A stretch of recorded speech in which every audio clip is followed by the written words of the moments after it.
the risks of Trump's tariff policy extend beyond the economic sphere. Retaliatory tariffs from Canada and Mexico could target iconic U.S. exports, such as automobiles, agricultural products, and spirits, echoing the trade disputes of Trump's first term. Such measures could reignite tensions among allies and disrupt diplomatic relations, further complicating efforts to maintain economic and geopolitical stability. As the February 1 deadline approaches, the stakes for American businesses, workers, and consumers are high. Whether Trump's bold gamble will achieve his stated goals or backfire with severe economic and political repercussions remains uncertain. What is clear is that this latest move represents a significant escalation in Trump's efforts to reshape the global trade landscape, with ramifications that could extend far beyond North America. President Donald Trump announced during a signing ceremony in the Oval Office on Monday evening that his administration will impose sweeping 25% tariffs on Mexico and Canada starting February 1. This marks a dramatic shift in North American trade policy, with significant potential to impact prices for American consumers and ripple effects across global markets. Trump described the move as a step toward protecting American interests, but economists and trade experts warn it could carry serious consequences for the U.S. economy. Mexico and Canada are among America's largest trade partners, collectively accounting for nearly one-third of U.S. imports and exports. In 2024, the U.S. imported $475 billion worth of goods from Mexico and $418 billion from Canada, while exporting $354 billion to Canada and $322 billion to Mexico. Imposing tariffs on these key trading partners raises the prospect of retaliation, with both nations likely to impose similar duties on U.S. goods, potentially harming domestic industries and businesses. Trade policy experts were quick to criticize the decision, highlighting the potential economic fallout. Judge Glock, director of research at the Manhattan Institute, warned that such tariffs could become a self-inflicted wound for the American economy.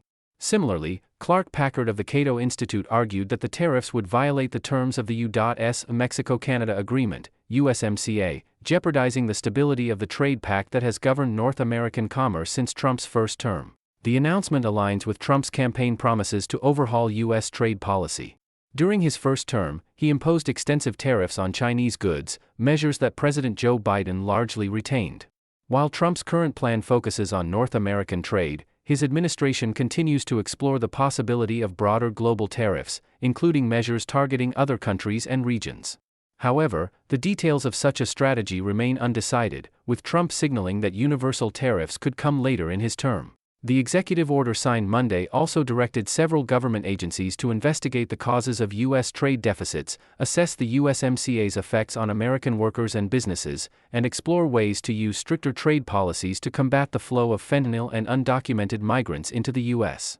The order further outlined plans to establish a new, external revenue service, tasked with collecting tariff revenue, which Trump claims will result in massive amounts of money pouring into our treasury from foreign sources.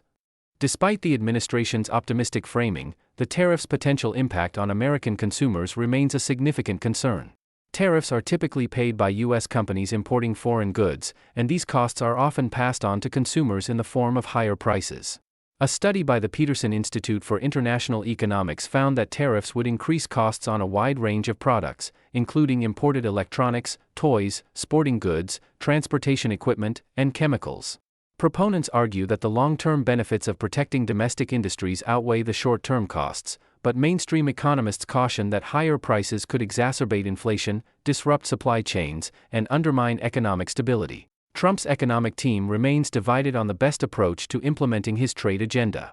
Treasury Secretary Scott Bessent and National Economic Council Director Kevin Hassett favor a more gradual and strategic application of tariffs, while White House Trade Advisor Peter Navarro and Commerce Secretary Howard Lutnick advocate for immediate and aggressive measures to demonstrate strength.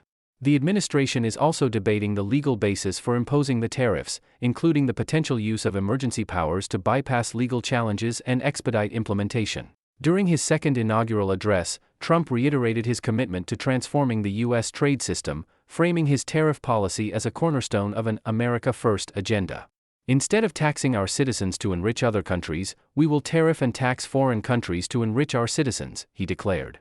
However, this rhetoric belies the complexity of global trade dynamics, where tariffs often produce unintended consequences, including higher consumer costs and strained international partnerships.